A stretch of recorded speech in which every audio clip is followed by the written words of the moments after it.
আসসালামু আলাইকুম। কি অবস্থা সবার? কেমন আছেন? আশা করছি সবাই ভালো আছেন, নিরাপদে আছেন এবং সুস্থ আছেন। আলহামদুলিল্লাহ আমিও আমার পরিবারকে নিয়ে খুব ভালো আছি। পুষ্প লাইফস্টাইলে নতুন আরো একটি ব্লগ দেখার জন্য আমি পুষ্প সবাইকে স্বাগত জানাচ্ছি।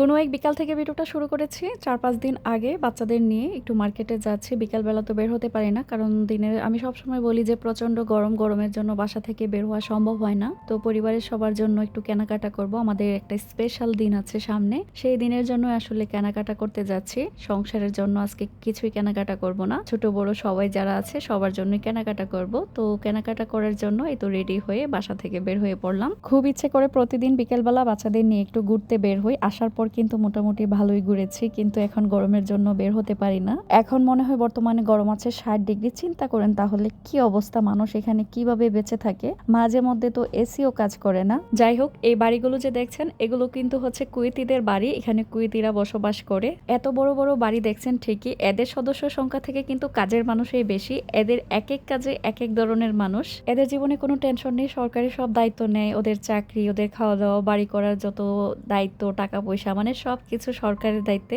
মানে খাও দাও আর বিন্দাস জীবনযাপন করো। কুয়েতে কিন্তু কোনো রকম জ্যাম নেই, যেখানে যাই 10-15 মিনিটের মধ্যে পৌঁছা যায়। আজকে এসেছি কুয়েতের বড় একটা মার্কেটে। এই মার্কেটটার নাম হচ্ছে দ্য এভিনিউ। শুধু কুয়েতের সবচেয়ে বড় শপিং মল না, বিশ্বের যে কয়েকটা বড় বড় শপিং মল আছে এই কয়েকটার মধ্যেও কিন্তু এটা একটা। এই মার্কেটগুলো হচ্ছে কুয়েতিদের জন্য, যাদের অনেক টাকা পয়সা আছে। কোনো কিছু কিনতে গেলে চিন্তা ভাবনা করতে হয় না। আমরা তো একটা জিনিস কিনতে গেলে একবার না 10 বার চিন্তা ভাবনা করি, তারপর কেনাকাটা করি। আসলে আল্লাহ পৃথিবীতে সবাইকে একরকম করে বানিয়ে দেয়নি। সবাইকে যদি বড়লোক বানিয়ে দিত বা সবাইকে যদি সুখী বানিয়ে দিত, তাহলে দুঃখী থাকতো কে আর গরিব থাকতো কে? আল্লাহ আল্লাহর মতো করে পৃথিবী সৃষ্টি করেছেন। তারপর আল্লাহ আমাকে যেভাবে রেখেছেন, আমার পরিবারকে যেভাবে রেখেছেন, আলহামদুলিল্লাহ আল্লাহর কাছে অনেক বেশি শুকরিয়া। আমার জীবনের যত শখ ইচ্ছে পূরণ হয়েছে আল্লাহ সহায় ছিল বলে। আর যে মানুষটা আমার সাথে সব সময় ছিল সে হচ্ছে আমার হাজবেন্ড। সে যদি আমার স্বপ্নগুলো পূরণ না করতো, আমার সাথে না থাকতো, তাহলে আমি পৃথিবীর এই প্রান্তে থেকে ওই প্রান্তে যেতেও পারতাম না। তার জন্য আসলে সবকিছুই আমি এখন দেখছি। এই দেশটাতে আসা আমার একটা স্বপ্ন ছিল যে আমি কুয়েতে যাব, কুয়েত শহরটা ঘুরে ঘুরে দেখব, কুয়েত দেশটা কেমন সেটাও আমি ঘুরে দেখব। আলহামদুলিল্লাহ সেই স্বপ্নটা আমার পূরণ হয়েছে। আমি না, আমার 4 বাচ্চা সহই আমি এখন কুয়েতে আছি। বিদেশের মাটিতে পুরো পরিবার নিয়ে থাকাটা যে কত খরচ, যারা থাকে তারাই জানে। তো আমরা যেহেতু পরিবারের সদস্য সংখ্যা বেশি, আমাদের খরচও কিন্তু বেশি। যেটাই কিনতে যাই ছেলে মেয়ে 4 জনের হিসাব করে কিনতে হয়। বাংলাদেশে কিন্তু কাপড় অনেক সস্তা, এই দেশগুলোতে অনেক দাম। তো আজকে ম্যাক্সের শোরুমে গিয়েছিলাম, ওখান থেকে কিছু কেনাকাটা করেছি। পরে আবার অন্য 2-1টা মার্কেটও গিয়েছিলাম। তো ওখান থেকে দেখে 2-1 দিনে কেনাকাটাগুলো করেছি। ভিডিও শেষে কিন্তু অবশ্যই শেয়ার করব কি কি কেনাকাটা করেছি। 2-3 দিনের মিলিত একটা ভিডিও আপনাদের সাথে শেয়ার করছি। আসলে ব্যস্ততার জন্য একদিনে ভিডিওগুলো কমপ্লিট করতে পারি না। আর এখন কেন জানি চাইলেও যে ভিডিও শেয়ার করব, ব্যস্ততা বা ভিডিওতে ভয়েস দেওয়া হয়ে ওঠে না। জানি না আসলে কতদিন এখানে কাজ করতে পারবো। খুব কষ্ট হয়ে যায় একটা ভিডিও নিয়ে আসতে, মাঝে মধ্যে ধৈর্য হারা হয়ে যায়। আবার যখন চ্যানেলটার কথা মনে পড়ে অনেক বেশি মায়া লাগে যে না, আমার চ্যানেলটাতে যদি আমি ভিডিও না ছাড়ি তাহলে তো আমার চ্যানেলটা নষ্ট হয়ে যাবে। এমনিতেই তো আমি ভিডিও লেট করে দিই। লেট করে ভিডিও দেওয়ার কারণে কিন্তু ভিডিওতে তেমন একটা ভিউজ আসে না, আর চ্যানেলও কিন্তু ডাউন হয়ে যাচ্ছে। সব জিনিসের কিন্তু একটা নিয়ম কানুন থাকে, ওই নিয়ম কানুনেই কিন্তু ভিডিওগুলো ছাড়তে হয়। আলহামদুলিল্লাহ অনেক কষ্ট করেই কিন্তু একটা চ্যানেল দাঁড় করিয়েছি। আর এখন যেমনই ভিউজ আসে তারপরও বলতে পারবো যে ইউটিউবে আমার একটা চ্যানেল আছে। যারা ইউটিউবে নতুন কাজ শুরু করেছেন তাদের জন্য কিন্তু চ্যালেঞ্জটা অনেক বড় হয়ে যাচ্ছে। আমি কিন্তু আজকে একটা খবরে দেখলাম যে আমরা যেমন 1000 সাবস্ক্রাইবার আর 4000 ঘন্টা পূরণ হলেই মনিটাইজেশন পেয়েছি, নতুন যারা কাজ করবে তাদের জন্য কিন্তু একটা দুঃসংবাদ আছে। 8000 ঘন্টা পূরণ হলেই কিন্তু মনিটাইজেশন পাবে। কবে থেকে এটা নির্ধারিত হবে সেটা জানি না, কিন্তু নতুন চ্যানেল খুললে ভিডিওতে যে ভিউজ আসে না, 4000 ঘন্টা পূরণ করতেই কিন্তু টান টান উত্তেজনা শুরু হয়ে যায়। সেই জায়গায় 8000 ঘন্টা পূরণ করা অনেক বড় একটা চ্যালেঞ্জ। যাই হোক, অনেকে মনে করে যে ইউটিউবে কাজ করলে মনে হয় যে হাজার হাজার লক্ষ লক্ষ টাকা। আমরা যে একটা 15-16 মিনিটের ভিডিও নিয়ে আসি, সেখানে যে কি পরিমাণ ডলার দেয়, যারা মনিটাইজেশন পায় তারাই জানে। তারাই ডলার পায় যাদের ভিডিওতে লক্ষ লক্ষ আর মিলিয়ন ভিউজ আসে। তাদের টাকা পয়সার অভাব নেই, ইউটিউব থেকে তারাই সব টাকা পয়সা নিয়ে যাচ্ছে। আমি বলবো যে অর্ধেক মানুষ হচ্ছে চ্যানেলের মায়ায়, আর আপনারা যে ভালোবাসা দেন সেই ভালোবাসার জন্য ইউটিউবে পড়ে আছে। রান্নাঘর পরিষ্কার করছি আর আপনাদের সাথে গল্প করছি। আজকে কিন্তু আমার প্রিয় আপুদের কাছে লাইক চাওয়াই হয়নি। যারা ভিডিওটিতে ক্লিক করেছেন প্লিজ একটা লাইক দিয়ে পুরো ভিডিওটি কন্টিনিউ করবেন। আর চ্যানেলটি সাবস্ক্রাইব করার উপযোগী মনে হলে অবশ্যই সাবস্ক্রাইব করে পাশে থাকা বেল আইকনের অল অপশনটি অন করে দিবেন, যাতে করে আমি কোনো নতুন ভিডিও আপলোড করলেই সাথে সাথে আপনার কাছে নোটিফিকেশন চলে যায় আর আপনি আপনার সময় সুযোগ করে আমার ভিডিওটা দেখে নিতে পারেন। আর অলরেডি কাজগুলো করে যারা আমাকে প্রতিনিয়ত সাপোর্ট আর ভালোবাসা দিয়ে যাচ্ছেন, আপনাদের জন্য রইল অনেক অনেক ভালোবাসা, কৃতজ্ঞতা। আজকে কিচেনটাকে ক্লিন করছি, হাতে একটু সময় ছিল, ভাবলাম যে কিচেনের যে বক্সগুলোতে আমি খাবার রাখি এগুলো একটু ধুয়ে দিই। এগুলো কিনে আনার পর ওইভাবে আর ক্লিন করা হয়নি, উপর দিয়ে ক্লিন করে দিয়েছি। আর এগুলো যেহেতু কাচের জার, হাত দিলেই কিন্তু এটার মধ্যে একটা দাগ পড়ে যায়, তো আমি সবগুলো ক্লিন করে পানি জড়াতে রেখে দিলাম। আমার জন্য দিন দিন ভিডিও করাটা অনেক চ্যালেঞ্জিং হয়ে যাচ্ছে। আমি যে আগে ভিডিওগুলো ছাড়তাম বাসায় থাকতে, আমার অনেক বড় বাসা ছিল, এক একবার এক এক কাজ ঘুরে ফিরে দেখাতাম। তো এখানে হচ্ছে ছোট্ট 2 রুমের বাসা আর কিচেন, তারপরও কিন্তু আমি চেষ্টা করি আপনাদের ভালো লাগার মতো একটা ভিডিও শেয়ার করার। যারা আমাকে ভালোবাসেন তাদের কাছে হয়তো কাজ ঘুরে ফিরে হলেও সমস্যা নেই, আমার ভালোবাসার টানে হয়তো বা আমার ভিডিওগুলো আপনারা দেখবেন, এতটুক আশা ভরসা আমি আপনাদের উপরে রাখতে পারি। আর যারা শুরু থেকে আমার ভিডিওগুলো দেখে এসেছেন, কোনোদিন কোনো কমেন্ট করেননি বা কোনো লাইক দেননি, চুপি চুপি আমার ভিডিওগুলো ঠিকই দেখেন, আপনাদের উপরেও কিন্তু আমার একটা অধিকার আছে, কারণ আপনারা আমার নিয়মিত দর্শক, আপনারা আছেন বলে আমার ভিডিওগুলোতে ভিউজ আসে। চাইলেই কিন্তু আপনারা আমাকে একটা কমেন্ট করতে পারেন কে কোন জায়গা থেকে আমার ভিডিওগুলো দেখছেন। আপনাদের এই অল্প সাড়াতে কিন্তু আমি অনেক বেশি খুশি হব, বেশি কিছু কিন্তু আপনাদের কাছে চাই না। আপনারা যেহেতু আমার নিয়মিত দর্শক, এতটুক তো আশা আমি আপনাদের কাছে করতেই পারি। আবার এই কথাটাও কিন্তু সত্য যে সবাই আমাকে ভালোবাসে সেটাও না, অনেকে আছে হয়তো বা আমাকে দেখলেই রাগ ওঠে। আমার উপরে রাগ রেখেই কি হবে, এখানে কাজ করি, হয়তো ভালো লাগবে না, আমি কাজ ছেড়ে দিব, তখন কিন্তু আমাকে হারিয়ে ফেলবেন, আমিও আপনাদের হারিয়ে ফেলবো। আপনাদের ভালোবাসার টানে আমি এখানে কাজ করি। ভিডিওটা ছাড়ার সাথে সাথে আমার অনেক প্রিয় প্রিয় আপুরা আছেন যারা আমাকে বড় বড় কমেন্ট করেন, নিঃস্বার্থভাবে ভালোবাসা দেন। তাদের কি কোনো প্রয়োজন আছে এত বড় করে কমেন্ট লেখার? কোনো প্রয়োজন নেই, শুধু আমার প্রতি ভালোবাসা, আমার প্রতি টান, সেই জন্যই তারা তাদের সময় নষ্ট করে আমাকে একটা কমেন্ট লিখেন। তাই আমি আপনাদের বলি যে আপনাদের করা কমেন্টগুলো আমার কাছে অনেক বেশি মূল্যবান। আপনাদের সময় নষ্ট করে আমার জন্য লিখেছেন, আমার মতো ছোট্ট একটা সাধারণ মানুষের জন্য আপনারা এত সুন্দর করে লিখেন, এটাই তো আমার কাছে অনেক বড় একটা পাওয়া। ভালোবাসার মূল্য অবশ্যই ভালোবাসা দিয়ে দিতে হয়, আর যারা উপকার করে তাদের উপকার তো কখনোই অস্বীকার করার মতো না। চলুন আজকের অন্য কথা বলবো না, আমার প্রিয় আপুদের অনেক অনেক কমেন্ট জমা আছে যারা পুষ্প আপুর কাছে লিখেছেন, আপু তুমি আমার কমেন্টগুলো পড়ো। যাদের কমেন্ট শুনতে ভালো লাগে না তারা চলে যাবেন, আর যাদের কমেন্ট শুনতে ভালো লাগে তারা অবশ্যই আমার ভিডিওতে থাকবেন।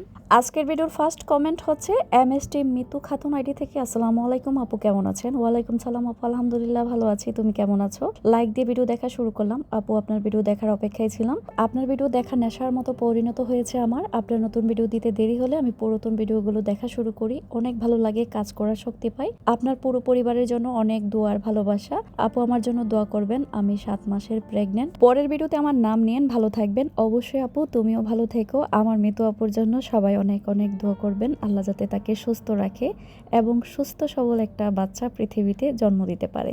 এরপরে কমেন্টটা হচ্ছে মাখনিস লাইফস্টাইল ব্লগ থেকে। আপু তোমার কাছে আমার প্রথম প্রশ্ন, আয়েশা মনির কত বছর বয়স থেকে চুল রেখে দিয়েছো? হ্যাঁ ঠিক বলেছো, ইউটিউব প্ল্যাটফর্মে এসব বলা ঠিক নয়। আপু নেক্সট ভিডিওতে আমার নাম নিও, আমি আশায় থাকবো। আর তোমার আংটি দুটি খুব সুন্দর, ধন্যবাদ আপু। আমি আয়েশার খুব ছোট্ট বয়স থেকে, জন্মের পর থেকে ওর চুল রাখা শুরু করে দিয়েছি। এছাড়াও ইসরাত জাহান আইডি থেকে আপু আমাকে জিজ্ঞেস করেছিলেন যে আয়েশার চুল আমি কয়বার ফেলেছি। আপু আমি আয়েশার চুল একবারও ফেলিনি। MS তানজু আইডি থেকে লিখেছেন, আপু আমি 2 বছর ধরে আপনার ভিডিও দেখি কিন্তু কোনোদিন কমেন্ট করা হয় না। আমার 4 বছরের একটা মেয়ে আছে সুহামণি, সবসময় আয়েশামণিকে দেখবো বলে পাগল করে ফেলে, পছন্দ করে আয়েশামণিকে। আপু আমার মেয়ের জন্য দোয়া করবেন, আপনাদের জন্য অনেক দোয়া অবশ্যই আপু, তুমিও তোমার সুহামনির জন্য অনেক অনেক ভালোবাসা রইল। জহিরুল ইসলাম আইডি থেকে লিখেছেন, আসসালামু আলাইকুম আপু, কেমন আছো? আলহামদুলিল্লাহ আপু আমি ভালো আছি। আপু তোমার ভিডিওগুলো অনেক আগে দেখি কিন্তু কমেন্ট করা হয় না। একবার কমেন্ট করেছিলাম, তুমি আমার কমেন্ট পড়ো নাই, সেজন্য আর করা হয় না। বেশ কিছুদিন আমি অসুস্থ ছিলাম, আমার একটা ছেলেবাবু হয়েছে, তাই তোমার ভিডিও দেখতে পারি না। তবে তোমার ভিডিওগুলো আমি অনেক মিস করতাম, এখন সুস্থ হয়েছি আবার দেখা শুরু করলাম। আপু তোমার ভিডিওগুলো আমার সবচেয়ে ভালো লাগে, তোমার মিষ্টি কথার জন্য, তোমার ভিডিওর ব্যবহারের জন্য। আপু আমার একটা মেয়ে আছে, একটা ছেলে আছে, তুমি তাদের জন্য দোয়া করো। পরের ভিডিওতে তাদের নাম নিয়েও আমি অনেক খুশি হব। মেয়ের নাম জাহিরা আর ছেলের নাম জিদান। আপু তোমার বাচ্চাদের প্রতি অনেক ভালোবাসার দোয়া রইল, ভালো থেকো প্রিয় আপু। অবশ্যই আপু, তুমি কিন্তু ভুল বলেছো, আমি তোমার কমেন্ট অনেক আগেই পড়েছি। আমি কমেন্টগুলো পড়লে তোমরা পরের ভিডিওতে আসলে ভিডিওগুলো আর দেখো না, আর কমেন্টের রিপ্লাই করো না যে আপু তুমি আমার কমেন্ট পড়েছো, সেজন্য আমি বুঝতেও পারি না আমি যাদের নামগুলো পড়েছি তোমরা আমার কমেন্ট দেখেছো কিনা। আজকে যাদের নামগুলো পড়বো তারা অবশ্যই আমাকে কমেন্টে লিখবে যে আপু তুমি আমার কমেন্ট পড়েছো। তোমরা যখন উল্টো কমেন্ট করো তখন কিন্তু আমি বুঝতে পারি আমি যে কমেন্ট পড়েছি সেগুলো তারা দেখেছে। এমডি দিদার আইডি থেকে লিখেছেন, আপু তোমার ভিডিওর অপেক্ষায় থাকি, কবে ভিডিও দিবা, কিন্তু কোনোদিন কমেন্ট করা হয় না। আমি কিশোরগঞ্জ থেকে তোমার ভিডিওগুলো দেখি, পরের ভিডিওতে আমার নামটা নিও। আমার নাম খুকি। অবশ্যই খুকি আপু, তোমার নাম নিলাম। অনেক অনেক ধন্যবাদ কমেন্ট করার জন্য। এরপরের কমেন্টও হচ্ছে ফাহমিদা খানম আইডি থেকে, আসসালামু আলাইকুম আপু, কেমন আছেন? ওয়ালাইকুম সালাম আপু, আলহামদুলিল্লাহ, আপনি কেমন আছেন? আমি সিলেট থেকে বলছি। আপু আমার নাম ফাহমিদা খানম, পরের ভিডিওতে আমার নাম নিও। আপনার ভিডিও আমার এত ভালো লাগে, আপনি এত সুন্দর করে সবকিছু পরিপাটি গুছিয়ে করেন, আর সাথে আপনার ভয়েসটা এত ভালো লাগে। আমি আপনার ভিডিওগুলো অনেক দিন আগে থেকেই দেখি কিন্তু কমেন্ট করি না, আজকে ফার্স্ট কমেন্ট করলাম। আমার 4 বাচ্চা নিয়ে এত কাজ কিভাবে করি, আল্লাহ আমাকে অনেক ধৈর্য দিয়েছেন স্বামী সন্তান নিয়ে যাতে আমি ভালো থাকি। আর আপুর 2টা বাবু, এক ছেলে এক মেয়ে। আপুর হাজবেন্ড বিদেশ থাকে। আপুর 2 বাবুকে নিয়ে বাসায় একাই থাকি, অনেক কষ্ট হয় তাদেরকে নিয়ে কাজ করতে। আমি জানি আপু ছোট বাচ্চা নিয়ে কাজ করতে কতটা কষ্ট। আমি আমার 4 বাচ্চাকে নিয়ে একা থেকে এসেছি, এর চেয়ে কষ্ট মনে হয় পৃথিবীতে কিছু নেই। তো আপু আপনি কমেন্ট করেছেন, আমি খুশি হয়েছি। আপনার পরিবারের জন্য অনেক দোয়া রইল।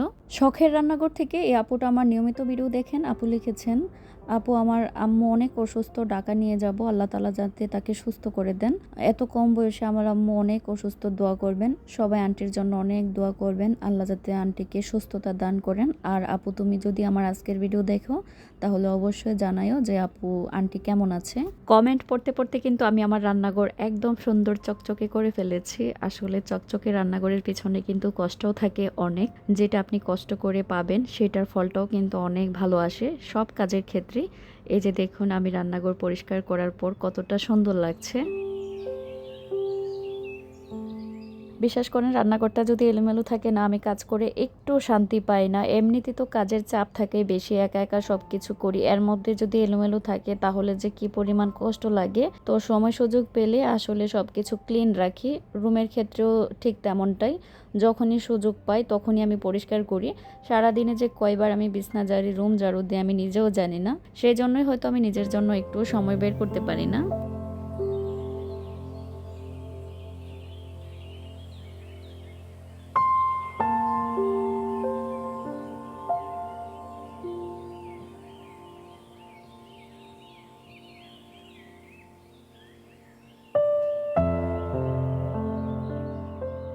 এখন যে ভিডিওর অংশটা দেখছেন এটা হচ্ছে সকালবেলা উঠে কাজ থাকে ঘর গুছানোর। আমার বেডরুমটাই গুছিয়ে নিচ্ছি। ওই যে ফুলটা এনেছিলাম এটা আমি এই সাইড টেবিলটাতে রেখে দিলাম, আর গাছটাতে একটু স্প্রে করে দিব। পাতাগুলোকে মাঝে মধ্যে একটু স্প্রে করে দিই, আর গোড়াটা যখন শুকিয়ে যায় তখন মাঝে মধ্যে 2-1 দিন পর পর একটু গাছের গোড়াটায় পানি দিয়ে দিই।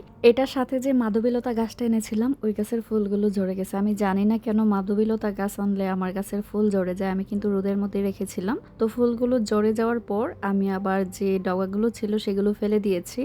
দেখলাম নতুন করে আবার পাতা আসতেছে, হয়তো আবার ফুল আসবে। বাইরে আসলে প্রচণ্ড গরম, গাছটা বাইরে রাখলে দেখা যায় পাতাগুলো একদম ঝুলে ঝুলে পড়ে। সেই জন্য আপাতত কয়েকদিনের জন্য রুমের ভিতরে রেখেছি। ওই দিন যে কুশনের কাভারগুলো এনেছিলাম সেগুলো আমি বালিশে ঢুকিয়ে নিচ্ছি, দিয়ে সুন্দর করে একটু বেডটা সাজিয়ে নেব। ঘরের যে কোনো জিনিসটা ছোট হোক আমি সেটাকে অনেক বেশি যত্ন করি, কারণ আমার কাছে মনে হয় ঘর হচ্ছে শান্তির জায়গা। ছোটোখাটো জিনিস দিয়েও ঘর সাজালে মনের যে একটা শান্তি আসে, তৃপ্তি আসে, আমার কাছে মনে হয় বড় কোনো কিছুতে এই শান্তি বা তৃপ্তি নেই। আগে যখন মার্কেটে যেতাম নিজের জন্য সবার আগে কেনাকাটা করতাম, নিজের জন্য কেনাকাটা করতে ভালো লাগতো। এখন মনে হয় যে মার্কেটে যাই মূলত ঘরের জিনিস কেনাকাটা করার জন্য। এত বেশি শান্তি লাগে ঘরের জন্য কোনো কিছু কিনতে পারলে, আর সেটা যখন কিনে বাসায় আনি তখন মনে হয় যে কখনই জিনিসটা দিয়ে আমি আমার ঘরটাকে সাজাবো। আমি যে শর্টস ভিডিওটা আপলোড করেছিলাম ওইখানে ২-১ জন আপু কমেন্ট করেছিলেন আমি যাতে কুর্তিটা ভালোভাবে দেখিয়ে দিই। আর এই কুর্তিটা আমি কোথা থেকে নিয়েছি, আমি যেহেতু কুয়েতে আছি, আমি কিন্তু অনেক আগে একটা ভিডিওতে শেয়ার করেছিলাম আমি কিছুদিন আগে এটা নিয়েছি। এটা আমি লুলু হাইপার থেকে নিয়েছি। এই ধরনের কুর্তি আমি বাংলাদেশেও কয়েকবার পরেছি। এই কালার, এই ডিজাইন, কেন জানি এই কালার আর এরকম ডিজাইন আমার অনেক বেশি ভালো লাগে। আর এখন যে ড্রেসটা দেখাচ্ছি এটা হচ্ছে আয়েশা মনির। এটা কিন্তু নতুন নেওয়া হয়েছে আয়েশার জন্য, লুলু হাইপার থেকে নিয়েছি ইন্ডিয়ান ড্রেস। ওই যে বলেছি আমাদের একটা বিশেষ দিন আছে, সেই দিনের জন্য আসলে ড্রেসগুলো কিনা। তো ড্রেসটার সাথে ম্যাচিং করে একটা টুপিও নিয়েছি। জামাটা দেখতে ছোটখাটো মনে হলেও কিন্তু দাম অনেক, মানে টুপি সহ অনেক দাম পড়েছে। আর এখন যে ড্রেসগুলো দেখাচ্ছি এগুলো হচ্ছে আমার ছেলেদের আর আমার হাজবেন্ডের। এখানে 4 জনের জন্য প্যান্ট আছে, মেজো ছেলের জন্য 2টা প্যান্ট আর ওদের 3 জনের জন্য 3টা প্যান্ট, 3 ছেলের জন্য 3টা গেঞ্জি আর হাজবেন্ডের আছে 2টা 5টা গেঞ্জি, সবগুলো ব্র্যান্ডের। আর এখানে গেঞ্জির দাম অনেক, এক একটা গেঞ্জির দাম পড়েছে 6 দিনার 7 দিনার করে। ছেলেদের গেঞ্জিগুলোর দাম পড়েছে বাংলা টাকায় 2400 টাকা করে আর হাজবেন্ডের গেঞ্জিগুলোর দাম হচ্ছে 2800 টাকা। আমি মনে হয় না বাংলাদেশে থাকতে এত দাম দিয়ে কোনোদিন গেঞ্জি কিনেছি। আমার কাপড় এখনো কেনা হয়নি, আমিও যাব মার্কেটে কিনতে। আর কি বিশেষ দিন সেটাও কিন্তু ইনশাল্লাহ কোনো একদিন আপনাদের সাথে শেয়ার করব, কারণ আপনারাও আমার একটা পরিবার, আপনাদের সাথে কিন্তু আমি সবকিছুই শেয়ার করে থাকি। শুধু বলবো সবাই আমাদের জন্য দোয়া করবেন আর সব সময় পাশে থাকবেন। আপনাদের জন্য আমার পক্ষ থেকে অনেক অনেক ভালোবাসা রইল। আজকের জন্য এখানে বিদায় নিব, দেখা হবে পরের কোনো ভিডিওতে। ততদিন পর্যন্ত সবাই ভালো থাকবেন। নতুন ভিডিও দেখার আমন্ত্রণ জানাচ্ছি। আল্লাহ হাফেজ, আসসালামু আলাইকুম।